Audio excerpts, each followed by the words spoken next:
오늘 함께 나눌 하이데벨 교리문답은 제37주일입니다. 하이데벨 교리문답 제37주일 제101문과 제102문답을 교독하도록 하겠습니다. 하이데벨 교리문답 제37주일 제101문. 그러나 경건한 방식으로는 하나님의 이름으로 맹세해도 됩니까? 그렇습니다. 정부가 국민에게 맹세를 요구할 때 혹은 꼭 맹세해야 할 필요가 요구될 때 신뢰와 진리를 유지하고 증진하기 위해서 또한 하나님의 영광과 이웃의 유익을 위해서 맹세할 수 있습니다. 그러한 맹세는 하나님의 말씀의 토대를 두고 있으며 구약과 신약에서 성도들에 의해 바르게 사용되었습니다. 제102문. 성인들이나 다른 피조물에 의지해서 맹세해도 됩니까? 안 됩니다. 합법적인 맹세는 오직 마음을 아시고 진실을 입증하시며 만일 내가 거짓되게 맹세를 한다면 징벌하시는 하나님만을 부르는 것입니다. 어떠한 피조물도 그런 영예를 받을 만하지 못합니다.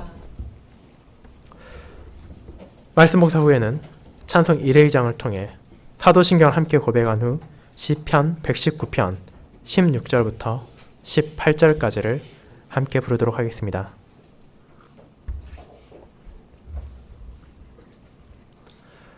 사랑하는 주 예수 그리스도 안에 있는 형제와 자매님들, 우리는 일상생활에서 다양한 형태의 맹세를 볼 수 있습니다. 어린 자녀들은 친구들과의 사소한 다툼에서도 맹세를 남발하기도 합니다.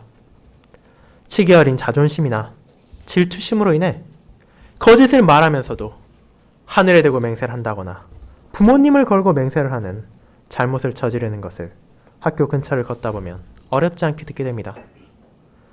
또한 성인들도 마찬가지로 불확실한 것을 가지고 맹세를 하기도 합니다. 자신의 신용을 걸고 남에게 돈이나 재산을 빌려줄 것을 요청하며 절대로 갚겠다는 맹세를 하기도 합니다. 하지만 상황이 안 좋아지면 그러한 맹세가 아무런 가치도 남지 않을 경우가 생긴다는 것을 우리는 경험하기도 합니다. 물론 우리는 그러한 일상생활에 겉가는 다른 형태의 맹세를 사용하거나 보기도 합니다. 우리들이 살아가며 이웃이나 다른 사람들의 소송에 관계가 생겨서 증인으로 법정에 서게 된다면 다음과 같은 선서를 하게 됩니다. 나는 양심에 따라 숨김과 보탬이 없이 사실 그대로 말하고 만일 거짓말이 있으면 위증의 벌을 받기로 맹세합니다. 이는 선서라는 형식을 하고 있지만 거짓을 하게 되면 벌을 받겠다는 맹세로 단순한 선언이 아니라 우리가 일반적으로 알고 있는 맹세의 성격을 가지고 있음을 볼 수 있습니다. 또한 미국이나 유럽 등의 서구 사회에서는 이러한 선서를 할 때 법정에 있는 성경에 왼손을 얹고 선서를 함으로 자신이 거짓을 말하지 않을 것을 강조하기도 합니다. 그렇다면 신자인 우리에게 어떠한 맹세가 유효하며 허락된 것이며 어떤 것이 금지되어 있는 것입니까? 이것이 단순히 신자의 일상생활에만 밀접하게 연관되어 있는 것이 아니라 이를 넘어 제3계명의 가르침과 떼어놓을 수 없는 것이기에 교리문답은 이에 대해 신자들이 알아야 할 바를 분명하게 가르칩니다. 그리고 이 가르침은 교리문답이 작성된 당시만이 아니라 오늘날까지도 신자들에게 하나님의 이름을 모독하거나 남용하지 않고 경외감으로 바르게 높이는 법을 알려주므로 변치 않는 가치를 가지고 있습니다. 그렇게 오늘 오후 저는 하이데벨 교리문답 제37주일이 가르치는 맹세에 대한 성경의 가르침을 요약한 내용을 하나님께 영광을 돌리는 맹세라는 제목으로 설교할 것입니다. 그리고 하이데벨 교리문답이 가르치는 우리에게 알려주는 맹세에 대한 바른 지식과 우리가 이것을 어떻게 사용해야 하며 어떤 때에 사용하지 말아야 하는지에 대한 가르침의 요약을 다음 두 가지 점을 중심으로 다루고자 합니다. 첫째, 신자가 경건하게 사용하는 맹세. 둘째, 세상에서 부적절하게 사용되는 맹세가 바로 그것입니다. 먼저 신자가 경건하게 사용하는 맹세에 대해 알아보도록 하겠습니다. 형제자매 여러분, 지난주 우리들은 하나님의 언약의 말씀 중 제3계명을 다루고 있는 36주일을 함께 나누었습니다.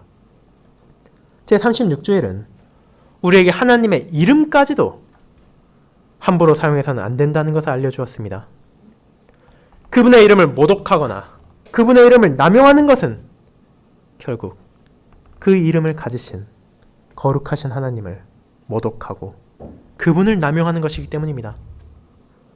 그렇게 우리는 그분의 거룩함과 무한한 가치를 가진 이름을 남들이 하나님의 이름을 모독하는 데 사용하고 남용하는 것을 막고 금해할 뿐 아니라 마음대로 아무 때나 사용하지도 않고 오직 두려움과 경외함 속에서 그분을 바르게 고백하며 기도를 통해 우리의 도움을 청하며 그분만을 부르며 우리의 모든 말과 모든 행동을 통해 그분을 합당하게 찬양해야 한다는 것이 제3계명을 통해 우리가 함께 나눈 것이었습니다.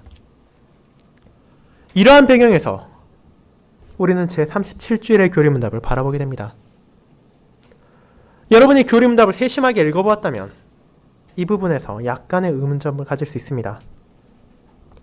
언약의 10가지 말씀을 다룬 교리문답 제34주일부터 제44주일까지를 살펴보면 다른 모든 계명들의 가르침은 한 주의 가르침 안에 요약되어 있음을 알 수 있습니다.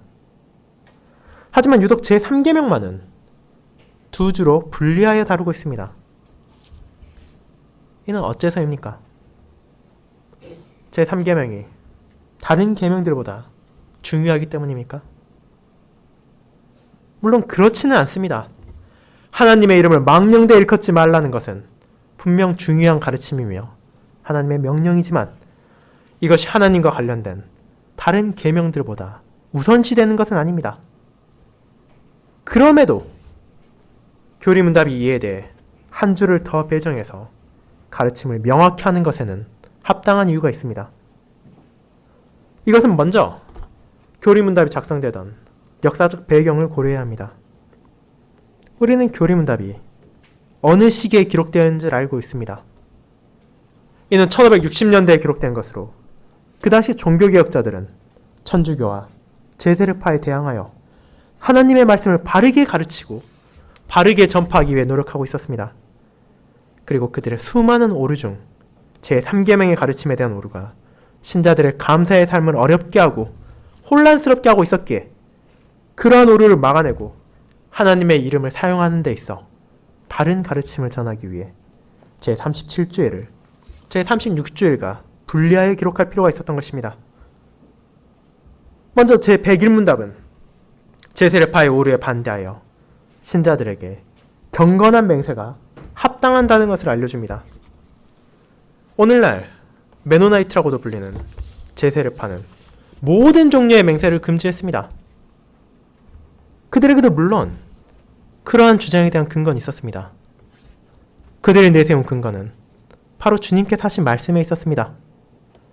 오늘 읽은 마태복음 5장 34절에서 주님께서는 나는 너에게 이르노니 도무지 맹세하지 말지니 라고 말하셨으며 37절에서는 오직 너희 말은 옳다 아니라 하라 이에서 지나는 것은 악에서부터 나느니라 고 가르쳤습니다. 이 말씀만을 바라보면 분명 주님께서는 모든 종류의 맹세를 금지하신 것처럼 보입니다.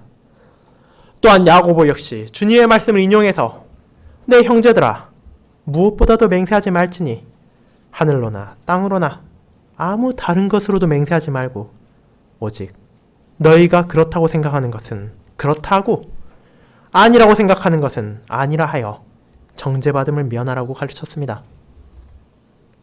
이러한 구절들을 바라보면 제세르파들의 주장이 일견 맞는 것 같이 느껴지기도 합니다. 분명 주님과 그분의 사도인 야고보가 맹세를 금하였다면 우리 역시 이에 따라서 맹세를 하면 안 되지 않겠습니까? 하지만 이는 주님과 야고보가 어떤 상황에서 어떤 가르침을 주고자 했는지를 무시한 해석입니다. 주님께서 이러한 가르침을 주셨던 때는 바로 바리새인들과 유대인들의 잘못된 맹세 방식이 널리 퍼져 있던 때였습니다. 이는 앞선 36주에서 언급한 거짓 맹세와 불필요한 맹세에 연관되어 있는 것이었습니다. 그들은 자신들이 꼭 지킬 중요한 것을 맹세할 때는 여호와 하나님의 이름을 맹세했지만 피조물들의 이름, 즉 하늘이나 땅이나 다른 사람들의 이름으로 맹세를 하는 것은 하나님의 이름을 명확하게 언급하는 것이 아니기에 이것을 어긴다 하더라도 거짓 맹세가 아니라고 주장했으며, 그러한 생각에 따라 경솔한 맹세들이 흔하게 행해졌습니다. 그렇게 주님께서는 그러한 맹세를 하더라도 하나님의 이름을 더럽히는 것이라는 것을 분명하게 하시고, 그러한 거짓 맹세나 불필요한 맹세를 금해야 한다고 알려주신 것입니다. 그렇게 우리에게 있어 모든 종류의 맹세들이 금해진 것은 아닙니다. 우리는 구약시대와 신약시대에 맹세가 어떻게 바르게 사용되었는지를 살펴보므로 제세를 받으려 잘못된 주장이 아니라 하나님께서 자신의 말씀을 통해 알려주신 경건한 방식에 합당한 맹세가 무엇인지를 알아볼 것입니다. 하지만 그에 앞서 먼저 맹세에 대한 정의를 할 필요가 있습니다. 여러분은 맹세에 대해 어떻게 생각하십니까? 맹세의 사전적 의미는 일정한 약속이나 목표를 꼭 실천하겠다고 다짐하고 약속하는 것입니다. 이러한 맹세에는 많건 적건 증인들이 존재하고 그들의 앞에서 자신의 약속을 말하며 그 말을 지킬 것을 선언하는 것입니다. 이러한 세상적 맹세에서 더 나아가 신자에게 있어서 맹세란 자신의 마음을 하시는 하나님 앞에서 진실에 대해서 증언하며 거짓으로 맹세하고 거짓을 말할 경우 자신을 벌해달라고 구하는 것입니다. 그렇게 신자에게 있어서 맹세란 아무런 듣는 사람이 없다 하더라도 하나님께서 지켜보시는 것이며, 결코 증인 없이 하는 것이 아니라 남들이 보지 않았다고 하더라도 하나님 앞에서 한 말을 가볍게 여겨서도 안 된다는 것을 알게 됩니다. 그렇다면 이러한 맹세는 성경에서 어떻게 나타납니까? 구약시대 우리는 많은 맹세들을 볼 수 있습니다. 이러한 맹세는 때로는 사람들 간에 사용되기도 하고 신자들이 하나님을 향한 서약으로 나타내기도 합니다. 구약 성경에서 가장 먼저 나오는 맹세는 아브라함이 소돔 왕 베라를 향해서 한 맹세입니다. 아브라함이 롯을 구하기 위해 소돔 왕과 그의 동맹들을 물리치고 재물과 사람들을 약탈할 그돌라오메를 물리친 후 사회 골짜기에서 두 왕을 만났습니다. 여러분이 기억하시는 것과 같이 먼저 그는 하나님의 제사장인 살렘의 왕 멜기세덱으로부터 축복을 받은 후 소돔 왕 베라와의 대화를 나눕니다. 그곳에서 베라는 아브라함에게 전리품으로 얻은 것 중에 사람만 돌려주고 재물을 가지라는 제안을 하지만 이를 통해 하나님의 영광을 더럽힐 수 없었던 아브라함은 그 앞에서 맹세를 합니다. 그의 맹세의 내용은 이 전쟁으로 인해 얻은 것에 어떤 것도 가지지 않겠다는 것이었으며, 그를 통해 자기 자신이 아니라 지극히 높으신 하나님께만 영광이 돌려져야 한다는 것을 선언한 것이었습니다. 그리고 그의 후손들 역시 그와 마찬가지로 맹세했습니다. 이삭과 야곱이 그러했으며 요셉이 맹세를 했고 그들의 후손인 이스라엘 자손들 역시 그와 같은 맹세를 사용했습니다. 때로는 그들 역시 잘못된 동기로 맹세를 하기도 하고 서약을 하기도 했으나 바른 맹세를 통해 하나님의 영광과 이웃의 유익을 증진시키는 것을 잊지 않았습니다. 무엇보다도 하나님 자신께서 내 하나님 여호와를 경외하며 그를 섬기며 그에게 의지하고 그의 이름으로 맹세하라 라고 명령하셨기 때문입니다. 그렇게 신약 성경에서도 이러한 맹세의 사용은 멈춘 것이 아니었습니다. 주님께서는 진실로 진실로 너에게 이르노니 라는 표현을 통해 맹세의 일종을 사용한 강한 강조를 자주 쓰셨으며, 사도들 역시 자신들의 서신서에서 하나님의 이름으로 증언함으로 맹세를 통해 자신들이 진리의 말씀을 전하고 있음을 종종 전하곤 했습니다. 대표적으로 사도 바울은 고린도후서에서 다음과 같이 맹세의 형식을 사용하여 진리를 강조합니다. 내가 목숨을 걸고 하나님을 불러 증언하시게 하노니 내가 다시 고린도에 가지 아니한 것을 너희를 아끼려 함이라. 고린도후서 1장 13절입니다. 또한 주님께서도 자신에게 요구되는 살아있는 하나님께로의 맹세를 거부하지 않으셨음을 마태복음 26장 63, 64절을 통해 우리는 알게 됩니다. 이를 통해 우리에게 알려주는 것은 맹세 그 자체가 신자에게 있어서 금지된 것이 아니라는 것입니다. 그러한 것을 알기에 교리문답 제101문은 다음과 같이 묻는 것입니다. 그러나 경건한 방식으로는 하나님의 이름으로 맹세해도 됩니까?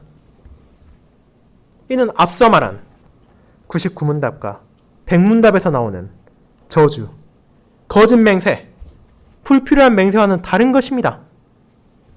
이러한 방식으로 하나님의 이름을 모독하며 그분의 진노를 불러일으키지 않는 맹세가 존재합니다.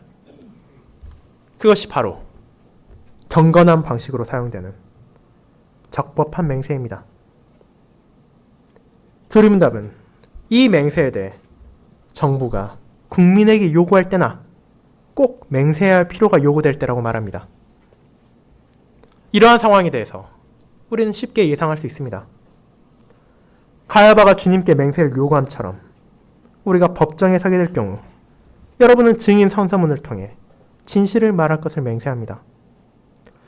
과거 유럽이나 미국에서는 이러한 선서에 있어 성경에 손을 얹고 선서문에서 하나님을 언급함으로 맹세를 했습니다. 이를 간략히 표현하면 다음과 같았습니다. 나는 전능하신 하나님 앞에서 증인으로서 진실만을, 모든 진실만을, 다른 무엇도 아닌 진실만을 말할 것을 맹세합니다. 현대에 있어서 다른 종교인들의 압력과 단체들의 주장으로 인해 전능하신 하나님 대신 자신이 믿는 신이나 심지어 신뢰하는 사람의 이름을 언급하는 것까지 허용하므로 이 선언은 안타깝게도 변질되어 버렸으나 이러한 선언과 맹세를 하던 역사적 배경을 고려해서 교리문답은 우리에게 하나님의 이름으로 맹세하는 것은 적법한 경우에 허가된다는 것을 알려주는 것입니다. 하지만 우리의 법정에서 선서문이 하나님의 이름을 반드시 요구하지 않는다고 하더라도 우리는 그 맹세를 하나님께서 보고 계신다는 것을 기억해야 합니다. 그렇기에 하나님의 이름이 들어가지 않았다 하더라도 우리는 맹세를 통해 바른 의도를 위하여 그것을 사용해야 하며 그 맹세를 지켜야 하며 그 맹세를 쉽게 생각해서는 안 됩니다. 그리고 법정에서만이 아니더라도 이러한 맹세가 필요한 경우가 생긴다면 우리는 이를 사용할 수 있습니다. 그러나 신자가 하는 모든 맹세는 반드시 벗어나지 말아야 할 것이 있습니다. 그것은 바로 그 맹세가 신뢰와 진리를 유지하고 그것을 증진시키기 위해서만 사용되어야 한다는 것입니다. 이러한 이유를 위해 맹세를 하는 것이 금지되지 않은 이유는 바로 하나님께서 거짓이 없으신 진리의 하나님이시기 때문입니다. 하나님은 신실하신 하나님이시며 한 점의 거짓도 없으십니다. 그렇기에 그분께서 만드신 세상 속에서 거짓이 아니라 진리가 밝혀지는 것을 위해 그분의 이름을 사용한다는 것은 그분의 진실하심을 통해 세상의 진실을 드러내며 이 땅에서 세상의 거짓이 아닌 하나님의 신뢰와 하나님의 진리를 증진시키는 것이기에 합당한 방식으로 우리에게 주어진 것입니다. 또한 오직 그분만이 진정으로 신뢰할 만한 분이시며 그분만이 진리시기에 우리가 맹세를 할 때 하나님의 이름을 바르게 사용함은 신자들로 하여금 자신의 입에 있어 결코 거짓을 담지 않도록 강한 권면을 줄 뿐 아니라 세상에도 그분을 통해 드러내는 진리를 증거하는 것입니다. 그렇게 이와 같은 경건한 방식으로 사용되는 하나님의 이름을 통한 맹세를 그분께서는 금하지 않으십니다. 그리고 이러한 신뢰와 진리를 유지하고 증진시키는 것은 궁극적으로 언약의 10가지 말씀을 통해 우리에게 알려주시는 신자들의 감사의 삶과 깊은 연관이 있습니다. 우리는 하나님의 이름을 경건하게 사용함으로 하나님의 영광을 높일 뿐 아니라 이웃의 유익을 위해서 맹세해야 합니다. 이는 우리의 삶에서 핵심적인 것입니다. 우리의 말을 통해서도 하나님의 이름이 결코 더럽혀지지 않아야 하지만 단순히 거기에서 멈추는 것이 아니라 하나님의 이름을 바르게 경건하게 사용함을 통해 그분께 합당한 영광을 돌려야 합니다. 그리고 그분께 영광을 돌리는 과정에서 우리는 이웃을 사랑하며 그들에게도 유익을 돌릴 수 있는 것입니다. 그렇기에 이와 같은 맹세는 결코 헛된 것이 아니며 하나님의 말씀의 토대를 두고 있으며 하나님께서 받아들이시는 맹세입니다. 이와 같은 맹세에 대한 진리를 주님께서는 신자들에게 알려주셨습니다. 헛되고 경솔한 맹세가 세상을 가득 채우고 있던 시기, 주님께서는 그들처럼 하나님의 이름에 먹칠을 하며 하나님의 진리를 거부하는 죄를 피할 것을 제자들에게 알려주시고 자신의 가르침이 진리라는 것을 진실로 진실로 너에게 이르노니 라는 맹세의 형식이 사용된 지극한 강조의 표현을 통해 진실한 하나님의 가르침과 그분의 영광을 위해서는 맹세를 사용할 수 있다는 것을 나타내셨습니다. 그와 같은 가르침을 받은 사도들 역시 이와 같은 강한 강조나 맹세를 사용함으로 하나님의 영광을 높이고 세상 속에서 하나님의 진리를 바르게 선포했기에 오늘날의 신자들에게 있어서도 우리는 동일한 방식을 적용할 수 있다는 것을 배우게 됩니다. 그렇게 우리에게 있어 이 가르침은 여전히 유효합니다.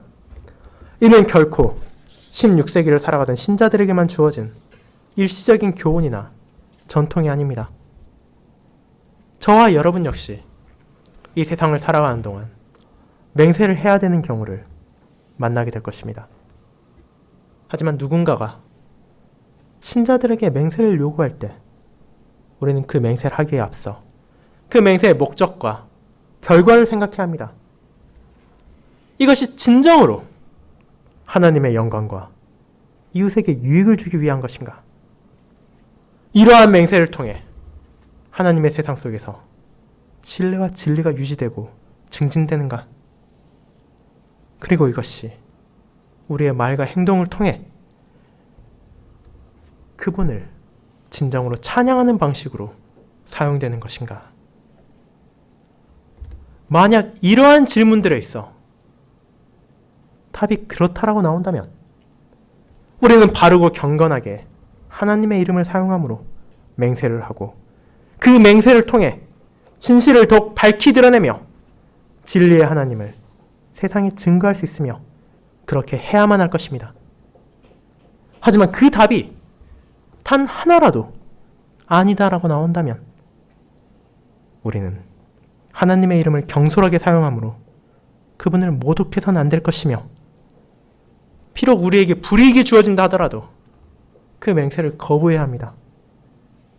이러한 가르침이 제 100일문답을 통해 우리가 배우는 하나님께서 알려주시는 경건한 맹세에 대한 진리이며 우리의 감사의 삶 속에서 말을 통해서 드러내야 하는 하나님을 향한 영광과 이웃을 사랑하는 자세입니다. 이제 두 번째로 세상에서 부적절하게 사용되는 맹세에 대해 알아보겠습니다.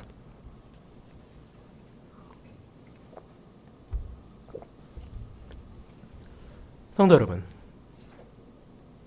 하지만 세상에는 여전히 수없이 많은 부적절하며 경건하지 못한 맹세들이 넘쳐납니다. 과거나 지금이나 마찬가지로 그러한 잘못된 맹세를 통해 하나님의 이름을 더럽히고 하나님을 모독함으로써 하나님의 진노를 일으키는 이들이 너무도 많습니다. 그러한 상황을 분명히 인지하고 있기에 교리문답은 잘못된 맹세를 경건하고 바르게 알고 그러한 잘못된 맹세를 사용한 일을 막고자 배경문답을 통해 우리에게 경고합니다. 이는 다음과 같은 질문을 시작합니다. 성인들이나 다른 피조물에 의지해서 맹세도 됩니까? 이 질문은 그러한 사람들이 이미 다수 존재하고 있다는 것을 인식하게 합니다. 앞서 말씀드린 바와 같이 예수님께서 이 땅에서 사역하실 때 이미 피조물을 두고 맹세를 하는 이들이 있었습니다. 하늘을 가리키며 맹세를 하기도 하고 땅을 의지해 맹세를 하기도 했습니다. 그리고 그러한 방식으로 사용한 맹세를 지키지 않아도 된다고 생각했기에 주님께서는 그들이 잘못된 생각을 하고 있음을 지적하시고 그와 같은 맹세를 하지 말 것을 가르치셨습니다. 하지만 동시에 스스로는 경건한 방식으로 맹세를 하고 그 맹세를 지키려 하지만 그러면서도 그 맹세에 있어서 대상이 잘못되는 경우도 있었습니다. 그것이 바로 천주교에서 사용하는 성인들의 이름을 하는 맹세입니다. 기도를 마칠 때만 성인들의 이름을 빌어 하나님께 나아가는 것이 아니라 일상생활에서도 하나님의 이름 대신 성인의 이름으로 맹세를 하고 그를 지키려 노력한 신자들이 있었습니다. 그러한 신자들이 비록 고의로 하나님의 이름을 더럽히기 위해 그러한 맹세를 하지 않았다 하더라도 그것은 잘못된 맹세이며 그를 통해 하나님의 이름이 모독되는 것입니다. 이러한 맹세들이 잘못된 이유가 무엇입니까? 그것은 분명합니다.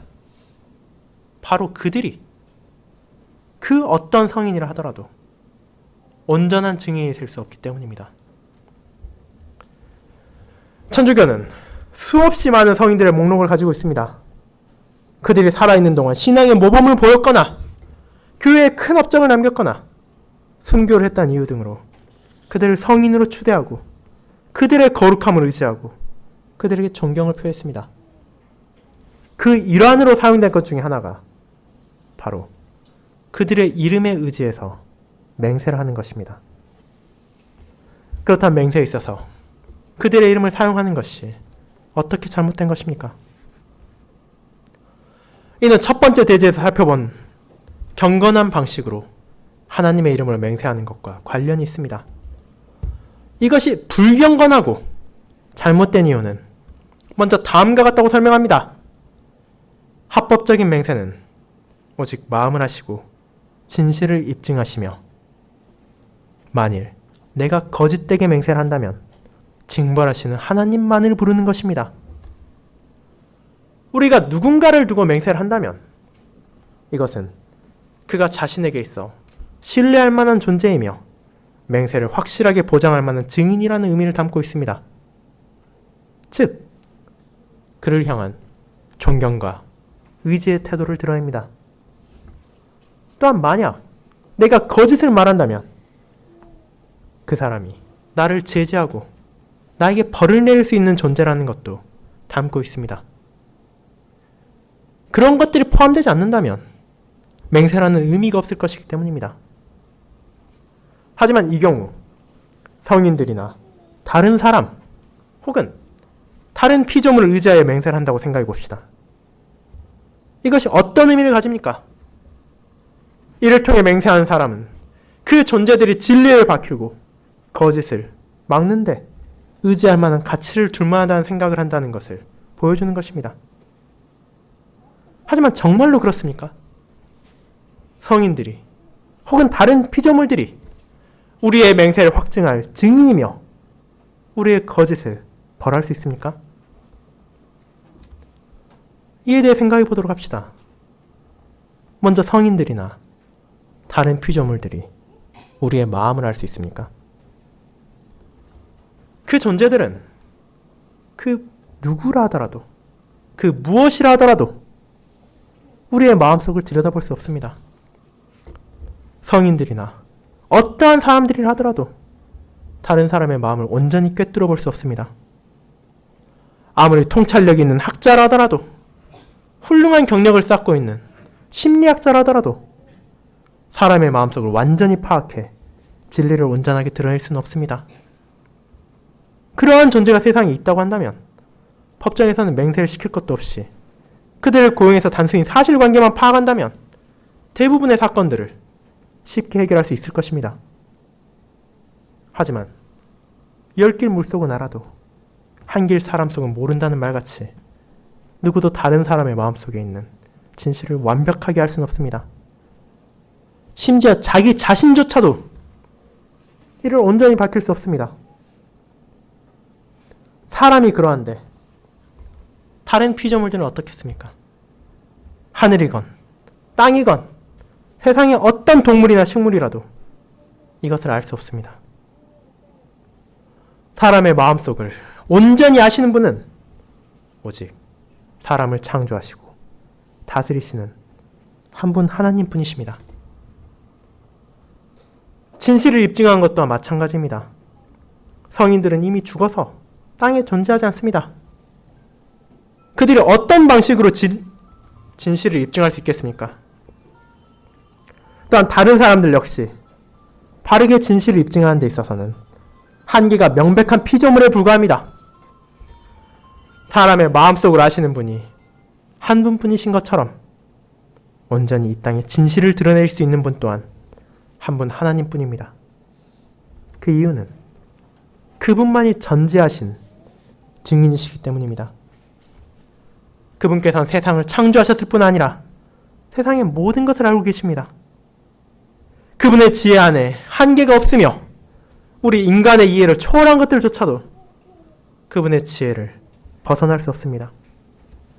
그렇기에 오직 하나님만이 온전하게 진실을 이 땅에 드러내실 수 있는 유일한 증인이십니다.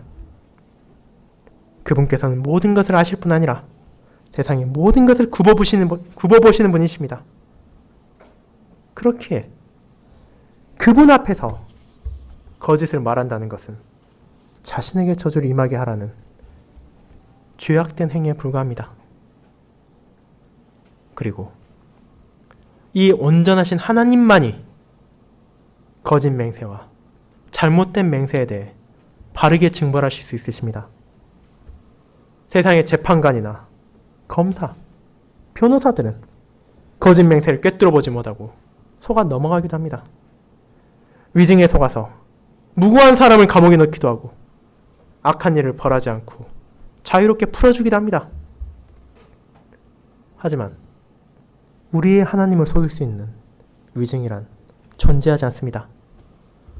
그분께서는 모든 진실을 알고 계시고 거짓을 싫어하시는 분이기에 거짓된 맹세를 결코 잊어버리거나 넘어가지 않으실 것이며 그분의 때에 합당하게 일을 벌하심으로 자신의 공의를 드러내실 것입니다. 그러한 하나님의 전지하심과 그분의 공의로움을 알고 있는 신자가 그분의 이름을 의지해서 맹세한다는 것은 자신이 진실만을 말하며 이를 통해 하나님께 영광을 돌리고 온 세상에 진실을 밝히겠다는 것을 증거하는 것입니다. 그렇기에 우리의 수많은 말 중 맹세에 있어서까지라도 우리가 의지해야 할 분은 오직 하나님뿐이십니다. 우리가 다른 세상의 어떤 것을 의지해서도 맹세할 수 없으며 맹세해서도 안 됩니다. 아무리 우리의 눈에 성실해 보이고 경건해 보인다 하더라도 인간은 결코 맹세의 대상이 될 수 없습니다. 우리는 맹세에 있어서도 진리의 하나님만을 의지함으로 오직 그분만이 이 맹세에 대한 모든 능력을 지니고 있음을 고백하는 것이며 하나님의 이름에 합당한 영광을 돌리는 것입니다. 이를 알고 있기에 신자들에게 있어 불경건한 맹세, 거짓 맹세 혹은 남용되는 맹세는 합당치 않은 것이며 하나님 외에 다른 어떤 것, 성인들이나 다른 사람들, 피조물, 심지어 자기 자신까지라 하더라도 그것을 의지해서 맹세를 한다는 것은 있어서는 안 되는 것입니다. 주님께서는 이러한 사실을 우리에게 분명하게 알려주십니다. 교리문답에 앞서 읽은 마태복음 5장에 나온 맹세에 대한 가르침은 우리가 다른 어떤 것에 걸고라도 맹세를 사용하지 말아야 함을 알려주십니다. 왜냐하면 세상의 모든 피조물에게 있어 맹세할 수 있는 대상은 오직 만물들의 근원이신 창조주이시며 신실하시고 거짓이 없으신 진리의 하나님뿐이기 때문입니다. 우리가 하늘로도 맹세를 하지 말아야 할 것은 그곳이 하나님의 보좌이기 때문이며 땅으로 다짐할 것은 그곳이 하나님의 발등상이기 때문입니다. 우리의 머리로도 할 수 없음은 이 역시 우리의 뜻대로 희거나 검게 할 수 없기 때문입니다. 세상의 모든 피조물들은 오직 하나님의 장중에 있을 뿐이며 그러한 것들이 우리가 거짓 맹세를 할 수 있는 새끼리 되어서는 안 됩니다. 오직 하나님만이 우리의 모든 맹세에 있어서 온전한 증인이시며 맹세를 의지할 만한 유일하신 존재라는 것을 우리는 기억해야만 합니다. 그렇게 오늘 읽은 또 다른 본문인 신명기 10장은 이러한 진리를 우리에게 알려줍니다. 신명기 10장 12절부터 21절의 내용은 하나님께서 자신의 백성들에게 요구하는 것을 알려주시는 내용입니다. 그것은 바로 하나님을 경외하라는 것입니다. 하나님을 경외하라는 것은 그분의 가르침대로 행하고 그분을 사랑하며 마음과 뜻으로 섬기며 우리의 행복을 위해 주신 그분의 명령과 규례들을 지키는 것입니다. 그러한 여호와 하나님을 경외하는 가르침 중 하나가 바로 그분의 이름으로 맹세하라는 것입니다. 이러한 맹세를 통해 우리가 세상의 다른 어떤 것도 아닌 하나님만을 경외하며 하나님만을 섬기며 하나님만을 의지한다는 것을 증거하는 것입니다. 즉, 우리는 맹세를 통해서도 우리의 아버지이신 여호와 하나님을 향한 전적인 의지를 드러내므로 그분을 향한 사랑과 경외를 온 세상에 증거하는 것입니다. 사랑하는 성도 여러분, 이러한 가르침을 통해 우리는 어떻게 맹세를 통해서까지라도 감사의 삶을 살 수 있는지를 배우게 됩니다. 이는 우리가 몇 주 후에 함께 알아볼 제9계명의 가르침과 같은 맥락을 띠면서도 차이점이 있습니다. 두 계명 모두 우리의 입을 통해 어떻게 하나님께 영광을 돌리며 이웃을 사랑할지를 가르치지만 9계명이 거짓으로 맹세를 하는 것을 금한다면 3계명은 그것만이 아니라 잘못된 대상을 두고 맹세를 해서도 안 된다는 것을 알려주기 때문입니다. 그렇게 신자가 맹세를 남발하는 것은 분명 잘못된 것이지만 제세례파와 같이 맹세를 금기시할 필요 역시도 없다는 것을 기억해야 합니다. 세상의 법정에서나 필요가 있을 경우 그것이 합당하며 하나님께 영광을 돌리고 이웃을 사랑하는 방식이라면 우리는 기꺼이 가장 높으시며 전지하신 증인이신 하나님의 이름으로 맹세를 할 수 있으며 또한 그렇게 해야 합니다. 그리고 이에 있어서 성인이나 부모나 친구, 스승 혹은 그 어떤 존재를 하더라도 맹세에 있어서 의지할 수 없는 존재라는 것을 우리의 행동에서 증거해야 할 것입니다. 그리고 오직 하나님만을 바라보는 합당한 맹세를 통해서 우리는 세상 속에서 그분의 높으심을 증거하며 오직 그분만이 우리의 모든 맹세의 증인으로 합당하신 분이라는 것을 드러내야 할 것입니다. 이번 한 주로부터 시작하여 우리의 모든 생애를 걸쳐 이러한 아버지의 이름에 합당한 영광을 우리의 맹세와 말과 삶을 통해 바르게 드러내시며 증거할 수 있기를 바랍니다. 아멘.